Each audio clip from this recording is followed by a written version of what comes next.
The morning sun rose over New York City like any other day in 2387. Captain Lisa Morgan stood on the observation deck of Luna Base, watching Earth spin slowly below. The blue marble looked peaceful from space, with white clouds drifting over, green continents. She had no idea this would be the last normal day humanity would ever see. Down on Earth, Dr. Amy Foster was preparing for the biggest moment of her career. The first official meeting between humans and alien species was about to happen. Amy had spent years studying alien languages and cultures, dreaming of this day. She checked her notes one more time as she walked into the United Nations building in Geneva. The alien ships had arrived 3 days ago. 2 different species had come together, which surprised everyone. The elves called themselves the Silvari Confederation. Their leader was Ambassador Lyra Moonwhisper, a tall woman with pointed ears and silver hair that seemed to glow. She wore flowing robes and spoke in a voice like music. The other aliens were the Zephyrians. Their general was Kira Vex, a blue-skinned woman with crystal-like eyes that changed color when she moved. She was shorter than the elf, but looked much stronger. Her uniform was black with strange symbols that seemed to move on their own. Amy sat in the large meeting room with diplomats from every country on Earth. The room was full of excitement and nervous energy. Everyone wanted to make a good first impression on these advanced beings from the stars. Lyra Moonwhisper spoke first. Her voice was soft and kind. "People of Earth, we come in peace. We have watched your species grow and learn. You have shown great promise." She smiled, and everyone in the room felt relaxed. General Kira Vex stood next to her. "The galaxy is a dangerous place," she said in a rough voice. "Young species need protection. We offer our friendship and guidance." The human leaders were thrilled. This was everything they had hoped for: peace, friendship, and learning from advanced civilizations. Amy felt tears of joy in her eyes, but something felt wrong to Amy. She had studied these species for months, from the first radio messages they sent. The elves and Zephyrians were supposed to be enemies. They had fought wars for thousands of years. Yet here they stood together, acting like old friends. Ambassador Lyra continued talking about trade agreements and cultural exchange. General Kira discussed defense partnerships and shared technology. Everything sounded wonderful, but Amy noticed small things that bothered her. When Lyra thought no one was looking, she would glance at her wrist device and nod slightly. Kira would do the same thing at exactly the same time. They were coordinating something, but what? Amy also noticed that both aliens kept asking very specific questions about Earth's defenses. They wanted to know about military bases, weapon systems, and the locations of important government buildings. The human diplomats answered everything freely, thinking they were building trust. During a break, Amy tried to warn the human delegation. "Something is not right," she whispered to Secretary of State Margaret Thompson. "They are asking too many questions about our defenses." Margaret just smiled. "Amy, you are being paranoid. This is first contact. Of course they want to know about us. We want to know about them too." But Amy could not shake her bad feeling. She excused herself and went to the communication room. She sent an urgent message to Captain Lisa Morgan on Luna Base. "Watch the alien ships carefully. Something feels wrong here." Back in the meeting room, the discussions continued. The aliens promised amazing technologies that would solve Earth's problems. Clean energy, faster ships, and medicines that could cure any disease. The human leaders were getting more excited by the minute. Lisa Morgan received Amy's message on Luna Base. She looked out at the alien ships floating near Earth. They were beautiful vessels, but something about their positioning bothered her. The ships were not in random spots. They were placed perfectly to attack Earth's major cities and space stations.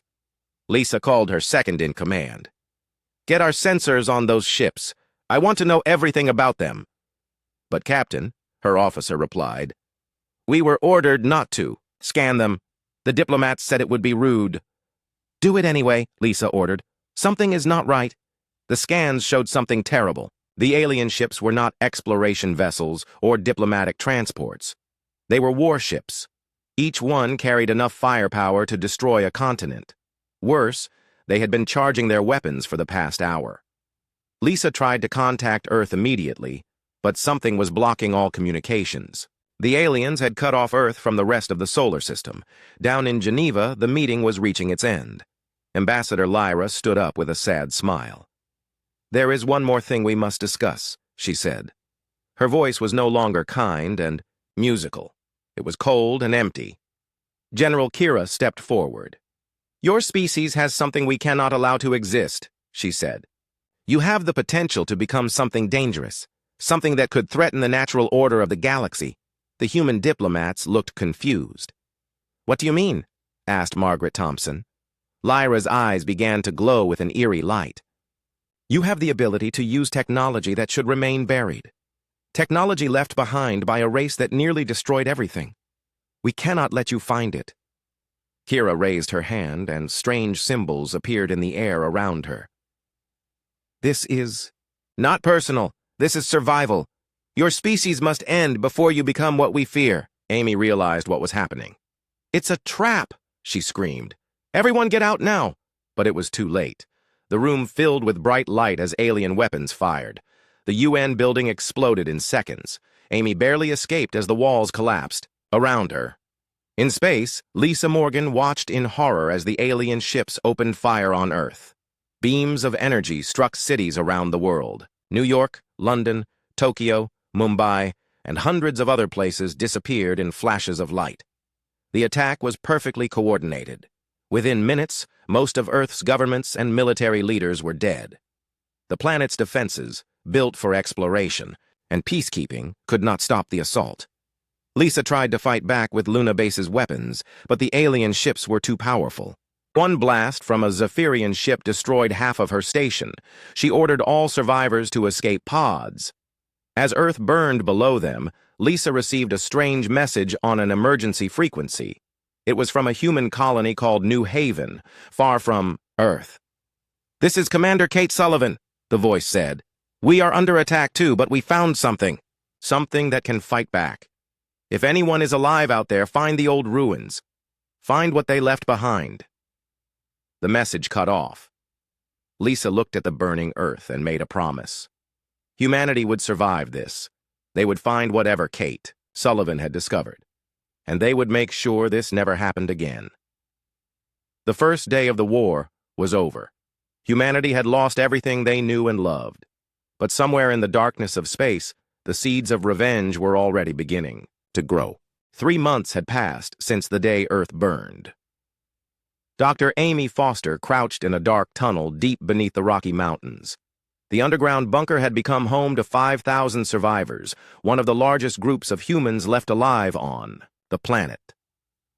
Amy's hands shook as she worked on a piece of alien technology they had salvaged from a crashed Zephyrian scout ship. The metal was unlike anything humans had ever seen. It seemed to change shape when she touched it, responding to her thoughts somehow. Commander Kate Sullivan walked through the tunnels, checking on her people. Kate had been a mining engineer before the attack. Now she was the leader of the largest human resistance group on Earth. Her brown hair was dirty and her clothes were torn, but her eyes still held fierce determination. "Any luck with that thing?" Kate asked Amy, pointing at the alien device. Amy looked up from her work. "It's incredible. This metal is not just a machine. It's almost alive. But I cannot figure out how to make it work properly." Kate sat down next to her. "Keep trying. It might be our only hope." Above ground, the world had become a wasteland. The aliens had not stayed to occupy Earth. They had simply destroyed everything important and left. Cities were empty ruins. Governments were gone. Most of the human population was dead, but in hidden places around the world, small groups of survivors were fighting back. They raided alien supply drops and attacked small enemy patrols. Every victory was tiny, but it kept hope alive. In another part of the bunker, something unexpected was happening. A young elf named Aria Nightblade sat in a small room, talking quietly with human guards. She had been captured 2 weeks ago during a raid on an alien communications post. Aria was different from the other elves the humans had encountered.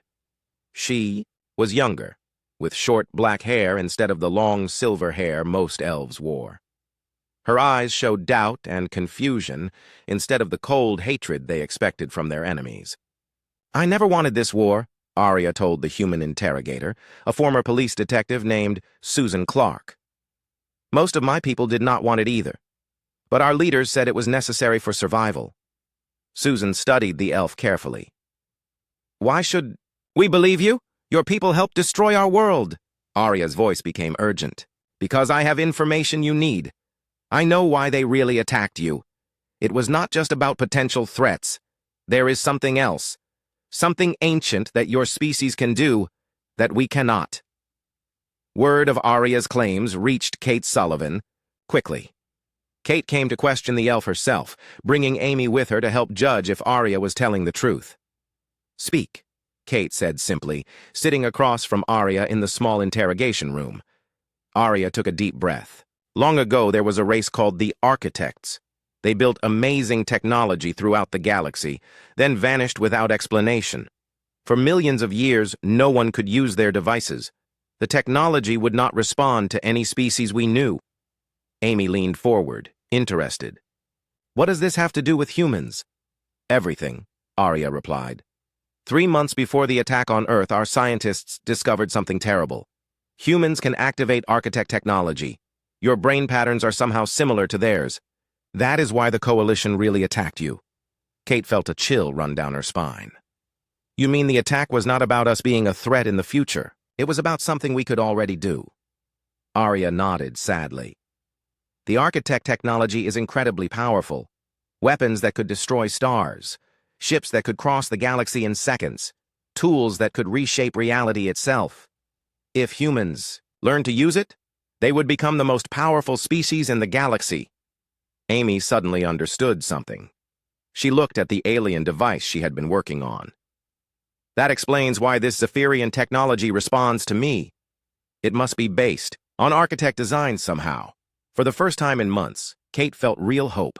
Where can we find this architect technology? There are ruins on many worlds, Arya said. The closest site to Earth is on Mars, but it is heavily guarded now. The Coalition sent troops there as soon as they learned the truth about humans. Kate stood up, her mind racing with possibilities. We need to get to Mars. If we can find working architect technology, we might have a chance to fight back. Over the next few days, the human survivors worked frantically to prepare for a mission to Mars. They had one small ship hidden in an underground hangar, barely spaceworthy, but their only option. Amy continued studying the alien technology with Arya's help. The elf's knowledge of Coalition science was incredibly valuable. Together, they managed to get several alien devices working. Look at this, Amy said excitedly, holding up a small crystal that glowed with inner light. This is a Coalition communication device, but when I touch it, it does things they never intended. The crystal projected a holographic map of the solar system. Red dots showed Coalition ships and bases, but there were also blue dots that Arya did not recognize. Those are architect sites, Arya whispered in amazement. The device is showing you something that Coalition technology cannot normally detect. Kate studied the map carefully. There are more sites than just Mars. Look, there's one on Europa, another on Titan, and several in the asteroid belt. Amy touched the crystal again, and the map zoomed in on Mars. The image showed the Coalition base built around the architect ruins, but it also showed something else. A hidden entrance that the aliens had not found. We can get in, Kate said with growing excitement. If we approach from the canyon side, we might be able to reach the ruins without fighting the entire Coalition garrison. As they planned their mission, other human groups around the solar system were making similar discoveries. The survivors on Luna Base had found a small architect device in the wreckage of their station. Human colonists on distant worlds were reporting strange dreams about ancient technologies, but the Coalition was not sitting idle either. General Kira Vex was becoming increasingly worried about human survivors. Her scouts reported that the humans were adapting faster than expected. They were learning to use Coalition technology, and even improving it in ways that should have been impossible. On the Elven homeworld, Ambassador Lyra Moonwhisper was having her own doubts. She had expected the human extermination to be quick and complete. Instead, reports kept coming in about human resistance groups that seemed to be growing stronger rather than weaker. Worse, some young elves were beginning to question the war. They asked uncomfortable questions about whether genocide was truly necessary. Lyra knew that if doubt spread through the elven population, the coalition might collapse from within. Back in the Rocky Mountain bunker, Kate Sullivan gathered her best people for the Mars mission. Amy would come to study the architect technology. Arya had volunteered to guide them, though many humans still did not trust her. "This is our chance," Kate told the assembled team. "If we can get architect weapons working, we can start hitting, back at the coalition. But if we fail, we might lose one of the last groups of human survivors." Amy packed her equipment carefully. The alien devices they had learned to use would be crucial for getting into the architect ruins. She also brought extensive notes about human brain patterns and how they might interact with ancient technology. As their small ship lifted off from the hidden hangar, Kate looked back at Earth one last time. The planet looked broken and lifeless from space. But she knew that beneath the surface, in hidden bunkers and caves, humans were still fighting. The trip to Mars would take 2 days.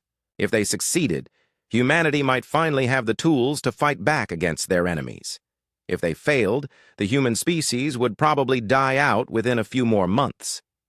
But failure was not an option Kate was willing to consider. The aliens had made one critical mistake when they attacked Earth first. They had underestimated humanity's refusal to give up, even when everything seemed hopeless. The red surface of Mars stretched endlessly beneath their small ship as Kate Sullivan guided it toward the hidden canyon Arya had shown them on the map. Dr. Amy Foster sat next to her, clutching the glowing crystal device that had revealed the secret entrance to the architect ruins. Arya Nightblade watched nervously from the back seat. She was about to help humans access technology that could change the balance of power in the galaxy forever. Part of her wondered if she was making a terrible mistake, but the memory of burning Earth had convinced her that the coalition had gone too far. "There!" Arya pointed to a narrow crack in the canyon wall. "The entrance should be behind that rock formation." Kate landed the ship in a small clearing and turned off the engines. The silence of Mars surrounded them immediately. In the distance, they could see the lights of the coalition base built around the main architect's site, but here in the canyon, they were alone. Amy stepped out first, carrying a pack full of modified alien technology. The moment her feet touched the Martian ground, the crystal in her hand began to pulse faster. "It's responding to something nearby," she said with excitement. They walked carefully toward the hidden entrance. The rocks looked natural, but as Amy approached with the crystal, strange symbols began to appear on the stone surface. The symbols glowed with the same blue light as the crystal. "I have never seen anything like this," Arya whispered. "Coalition scientists studied these ruins for decades and never found this entrance." Amy reached out and touched one of the glowing symbols. The effect was immediate and amazing. The rock wall simply faded away, revealing a tunnel that led deep into the mountain. Cool air flowed out, carrying a strange scent that none of them could identify. Kate checked her weapon and activated her flashlight. "Stay close. We don't know what we might find in there." The tunnel was perfectly smooth, as if it had been carved by some incredible machine. Their footsteps echoed strangely, making sounds that seemed to come from very far away. Amy noticed that the walls had a faint pattern running through them, like veins in a leaf. After walking for 20 minutes, they emerged into a vast underground chamber. Kate's flashlight beam disappeared into the darkness above them, unable to reach the ceiling. But as soon as Amy stepped into the room, everything changed. Lights began to activate throughout the chamber, revealing a space larger than any building on Earth. The walls were covered with complex patterns that seemed to move and shift when they looked at them. In the center of the room stood a tall structure that looked like a cross between a computer and a piece of art. "The main control system," Arya breathed. "This is what coalition scientists have been trying to access for decades." Amy walked toward the central structure, drawn by an instinct she did not understand. As she got closer, more lights activated. Panels began to glow, and symbols appeared in the air around the device. "I can read some of this," Amy said in amazement. "It's not in any language I know, but somehow I understand what it means." She reached out and touched the central panel. The reaction was immediate and overwhelming. Images flooded her mind, visions of an ancient race that looked remarkably similar to humans. She saw incredible cities floating in space, ships that could travel between stars in moments, and weapons that could reshape planets. But she also saw the end of the architects. They had not been destroyed by enemies or disasters. They had simply evolved beyond the need for physical existence, leaving their technology behind for those who would come after them. "They knew," Amy gasped, pulling her hand back from the panel. "The architects knew that humans would eventually find their technology. They designed it for us." The implications hit all three of them at the same time. This was not just about finding powerful weapons to fight the Coalition. This was about humanity's destiny in the galaxy. Kate stepped forward. "Can you activate their weapons systems?" Amy nodded but looked troubled. "I can, but there's something else. The architects left warnings. This technology is incredibly powerful, but it changes those who use it. We could become something that is no longer fully human." Arya understood the danger immediately. "That is why the Coalition feared you so much. Not just because you could use architect technology, but because it might transform you into something even more powerful than the architects themselves." Despite the warnings, they had no choice. The Coalition was systematically hunting down human survivors throughout the galaxy. Without architect technology, the human race would be extinct within months. Amy began working with the control systems, learning how to activate different devices. The first success was a communication array that could reach anywhere in the galaxy. Instantly, Kate used it to contact human survivors on other worlds. The responses were both encouraging and terrifying. Human groups throughout the galaxy reported that they were finding architect sites and that the technology was responding to them, but they also reported strange changes in people who used the devices extensively. On Europa, a human engineer named Dr. Rachel Stone had learned to control gravity using an architect device. But her eyes now glowed with the same blue light as the technology, and she claimed to hear voices from across the galaxy. On a colony world called New Haven, Commander Lisa Morgan had discovered architect weapons that could destroy entire fleets. Her first battle using the technology had been a complete victory, but afterward she found that she could no longer sleep and did not need food. Amy realized they were facing an impossible choice: use the architect technology and risk losing their humanity, or remain human and face extinction at the hands of the Coalition. "We need to find a middle path," she told Kate and Arya. "There has to be a way to use this technology without being completely transformed by it." As if responding to her words, new information appeared on the architect displays. Amy studied the symbols carefully, her understanding of the ancient language growing stronger by the minute. "There is a way," she said finally. "The architects created safeguards, limits that would prevent the technology from completely changing its users. But the safeguards were never activated because the architects chose transcendence willingly." Ot felt a surge of hope. "Can you activate these safeguards now?" Amy hesitated. "I think so, but it would mean giving up some of the technology's full power. We would be strong enough to fight the Coalition, but we might not be able to achieve the complete dominance that unrestricted architect technology would provide." "Do it," Kate said immediately. "Power without humanity is just another form of extinction." Amy began working with the control systems, accessing deeper levels of the architect network. As she worked, she felt the technology trying to change her, to make her more than human. But she fought against it, using her human emotions and memories as anchors to her original nature. The process took hours. Arya helped by sharing her knowledge of Coalition technology, allowing Amy to understand how architect devices had been modified by other species over the millennia. Kate kept watch and maintained contact with other human groups. Finally, Amy succeeded in activating the safeguards. Throughout the galaxy, every architect site automatically updated its systems. Humans could now use the technology without losing themselves to it. The effect was immediate.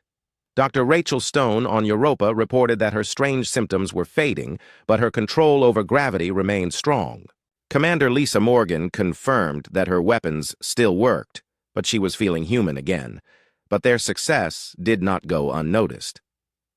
Coalition sensors throughout the galaxy detected the sudden activation of architect sites. General Kira Vex realized immediately what had happened. "The humans have learned to control architect technology," she reported to the Coalition Council. They are no longer simply surviving. They are becoming a threat to our very existence. Ambassador Lyra Moonwhisper felt a chill of fear. How long? Before they can challenge us directly? Not long, Kira replied grimly. Our scouts report that human resistance groups are already using architect weapons against our forces. We are losing ships and bases faster than we can replace them. On Mars, Amy completed her work with the Central Control System. She had learned how to create new architect devices and how to teach other humans to use them safely. More importantly, she had discovered the locations of major architect weapon caches throughout the galaxy. Kate contacted every human survivor group they could reach. This is it, she told them. We now have the tools to fight back. The war for human survival begins now. As they prepared to leave the architect's site, Arya made a decision that surprised them both. I want to come with you, she told Kate. I want to help humans contact other species that might join your cause. Kate studied the young elf carefully. Why? You would be betraying your own people. Arya's eyes were full of determination. My people chose genocide. I choose justice. There are others like me among the elves, and probably among the Zephyrians too. Not everyone in the Coalition wants this war. Amy finished downloading the last of the architect data into portable devices. As they walked back through the tunnel toward their ship, she could feel the weight of humanity's future resting on their shoulders. They had the technology to fight back now, but the real war was just beginning. The Coalition would not give up easily, and using architect technology would attract attention from forces even more dangerous than their current enemies. But for the first time since Earth burned, humanity had real hope. They were no longer victims, running and hiding. They were becoming something the galaxy had never seen before, a young species with the power of the ancients and the determination to use it wisely. 6 months after the discovery on Mars, the galaxy was at war. Commander Lisa Morgan stood on the bridge of humanity's first architect-enhanced warship, watching Coalition forces retreat from the Proxima Centauri system. The battle had lasted 3 hours, and human forces had won decisively. All Coalition ships are withdrawing, reported her tactical officer, Lieutenant Sarah Kim. Their flagship is badly damaged.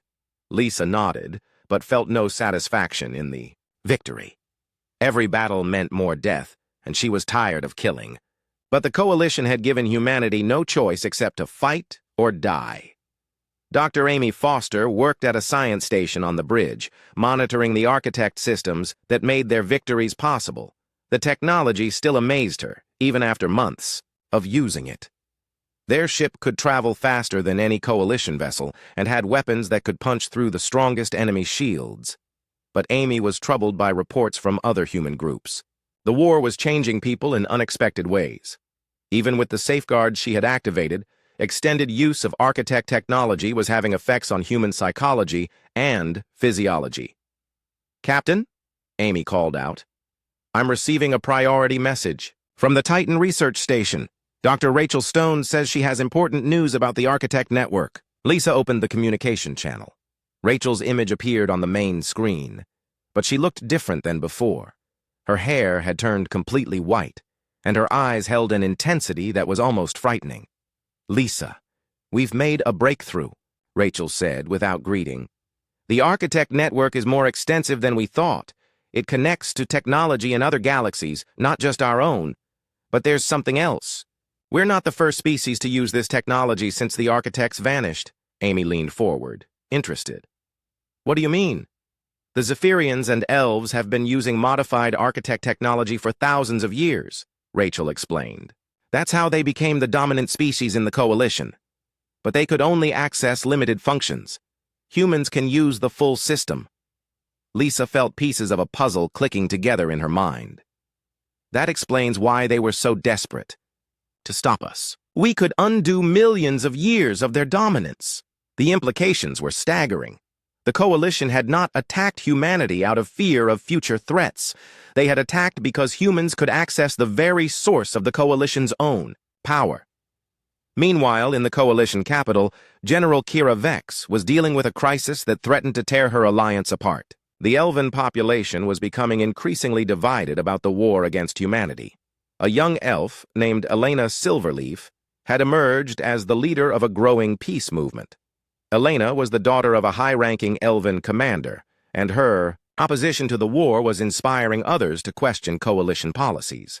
This war was supposed to be over in weeks, Elena argued before the Elven Council. Instead, we are losing ships and lives every day while humans grow stronger. Perhaps it is time to consider that we made a mistake. Ambassador Lyra Moonwhisper tried to maintain support for the war effort, but she could see doubt spreading through the Elven leadership. Elena, you do not understand the danger, Lyra insisted. If humans fully master architect technology, they could dominate the entire galaxy. And what if they could? Elena replied boldly. Would that be worse than the genocide we are attempting? We attacked a peaceful species without provocation. We are the villains in this story, not them. The debate was interrupted by urgent news from the front lines. A coalition supply convoy had been completely destroyed by human raiders. Worse, the humans had captured several elven prisoners and were treating them well, offering medical care and even friendship. One of the captured elves, a young warrior named Zara Stardust, had sent a message to her family. She reported that the humans were nothing like coalition propaganda had described. They were not violent monsters seeking conquest. They were people fighting for survival, showing mercy even to their enemies. Elena read Zara's message to the council. She says the humans offered to let her go home if she promised to tell other elves the truth about human intentions. They want peace, not domination. The message created an uproar in the council chamber. Some elves called for Zara's execution for treason, while others began to question everything they had been told about the war. Similar divisions were appearing among the Zephyrians. Young Zephyrian officers who had fought against humans reported being surprised by human tactics and behavior. Instead of the ruthless expansion that coalition leaders had predicted, humans seemed focused entirely on defense and survival. Commander Kate Sullivan, now leading a major human fleet, had made a point of broadcasting messages to coalition forces before every battle. Her words were simple but powerful. We do not want to conquer you. We want to live in peace. End this war and we will forgive everything. The messages were having an effect. Several coalition ships had surrendered rather than fight, and their crews reported that human treatment of prisoners was far better than what they had expected, but the hardliners in the coalition were not willing to give up.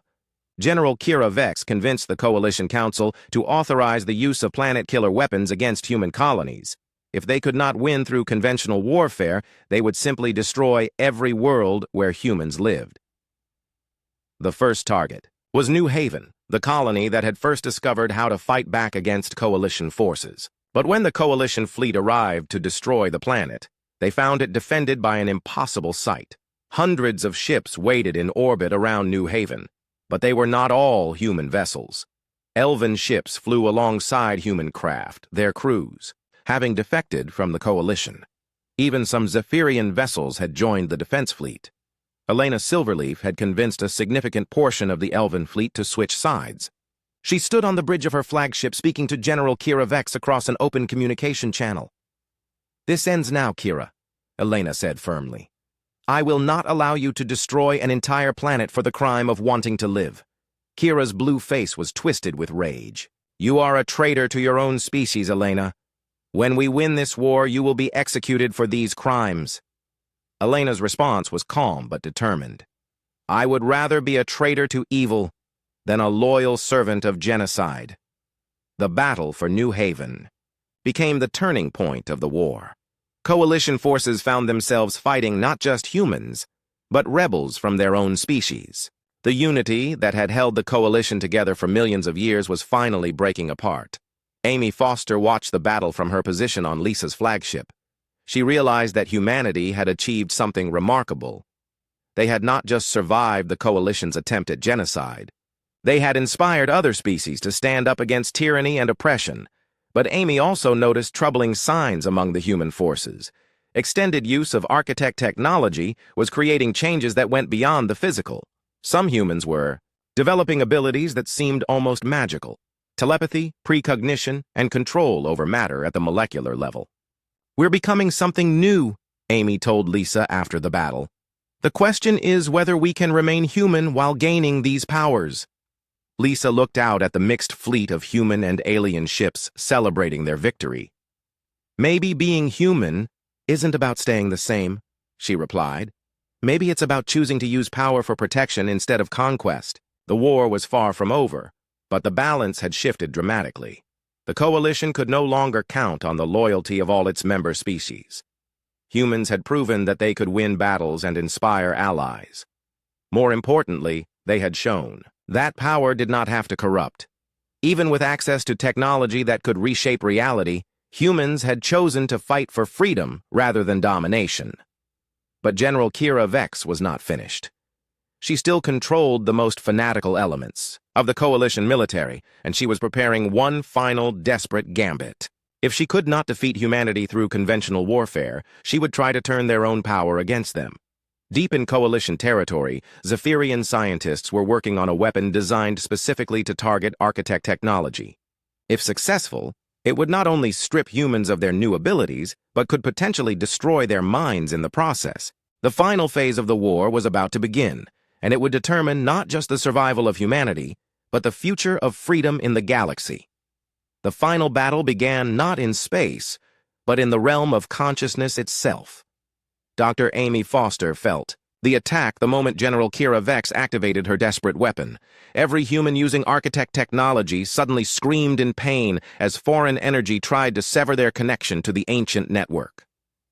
Commander Lisa Morgan collapsed on her ship's bridge as waves of agony flooded through her mind. Around the galaxy, human pilots lost control of their vessels, and human colonies went dark as their architect's systems failed.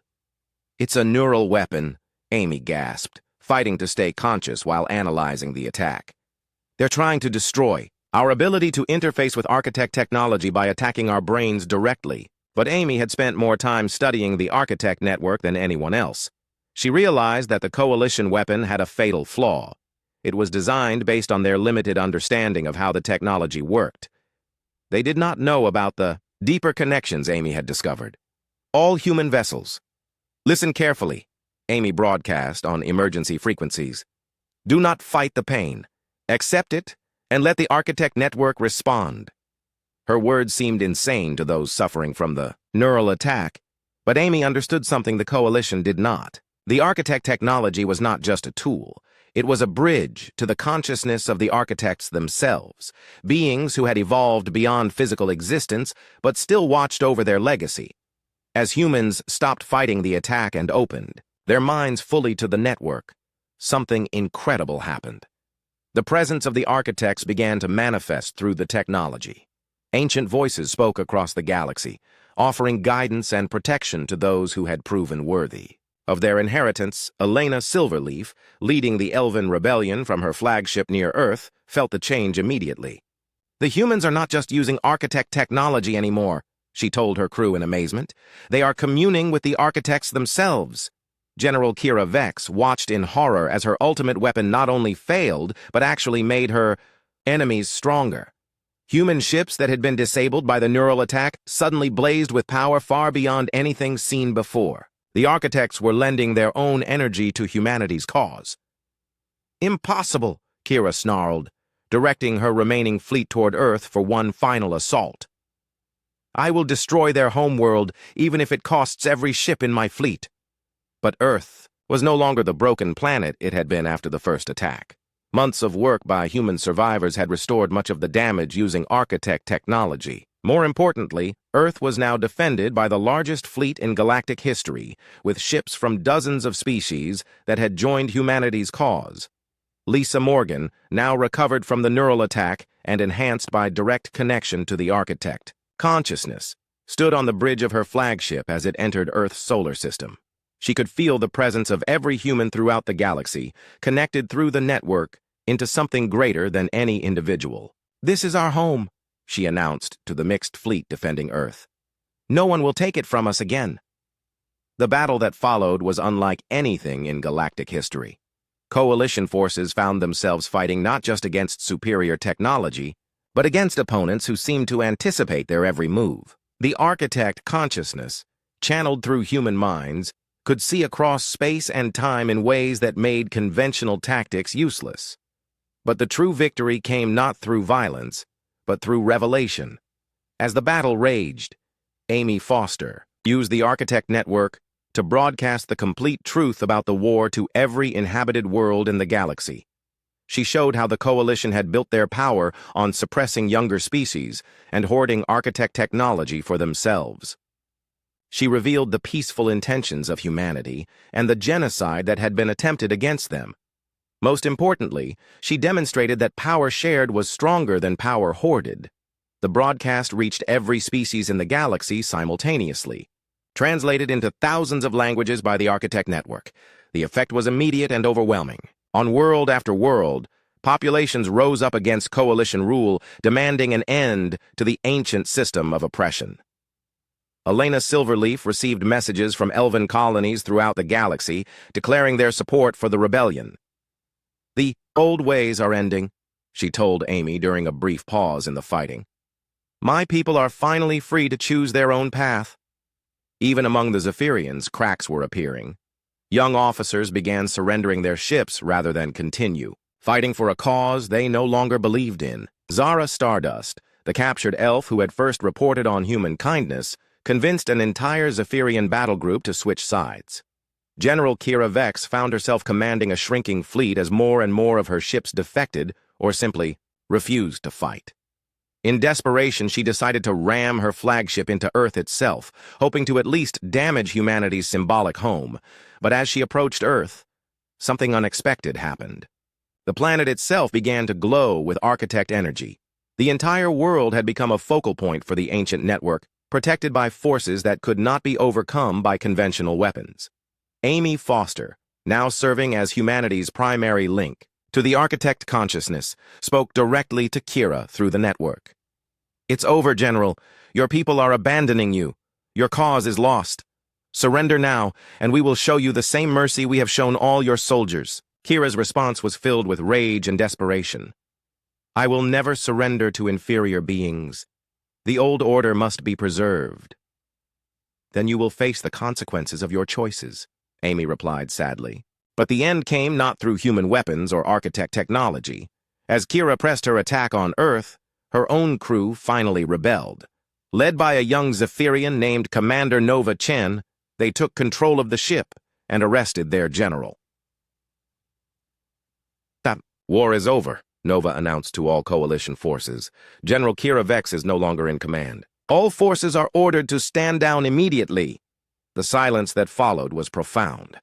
After months of death and destruction, peace suddenly descended on the galaxy.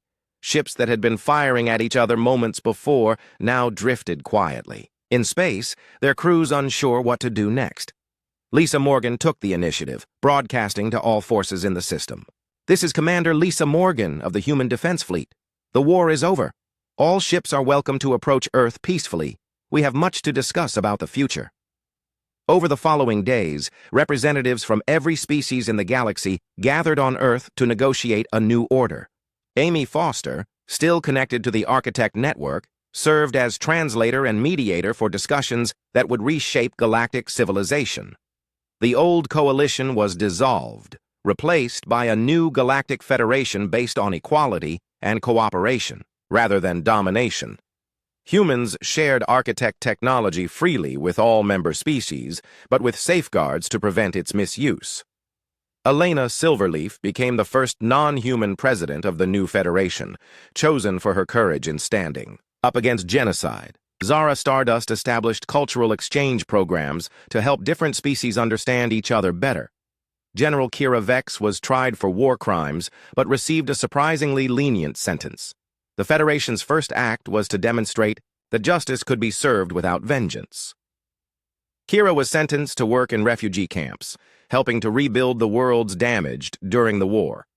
Amy Foster continued her research into Architect technology, but now with assistance from the finest minds of dozens of species. Together, they unlocked secrets that allowed them to restore damaged worlds, and even bring back some species that had been extinct for millions of years. 10 years after the end of the war, the galaxy was transformed. Children of different species learned together in schools throughout known space. Trade and cooperation had replaced conquest and exploitation. The ancient cycle of powerful species suppressing weaker ones had finally been broken, but humanity had not forgotten the lessons of the war. Earth remained well defended, and human colonies throughout the galaxy served as refugees for any species facing oppression. The memory of their near extinction kept humans vigilant against the rise of new tyrannies. Commander Lisa Morgan, now Admiral of the Federation Fleet, stood in her office on Luna Base, looking out at Earth spinning peacefully below. The planet was green and blue again, restored to its former beauty through architect technology and careful stewardship. Amy Foster entered the office, carrying reports about a new discovery. "Lisa, our deep space sensors have detected something interesting. Signals from outside our galaxy. It looks like there might be other civilizations out there that need our help." Lisa smiled, remembering the young woman Amy had been before the war transformed them all. They had both changed, enhanced by their connection to the architect network, but they had remained fundamentally human in the ways that mattered most. "Then we'll help them," Lisa said simply. "That's what we do now." Outside the window, ships from dozens of worlds moved peacefully through Earth's solar system. The galaxy had learned that strength came not from the ability to destroy, but from the choice to protect and nurture. Humanity had ensured that the attack on Earth would be the last act of genocide the galaxy would ever see. The war was over, but the work of building a better future had just begun. And humanity, once nearly extinct, now led the way toward a golden age where all species could thrive together among the stars.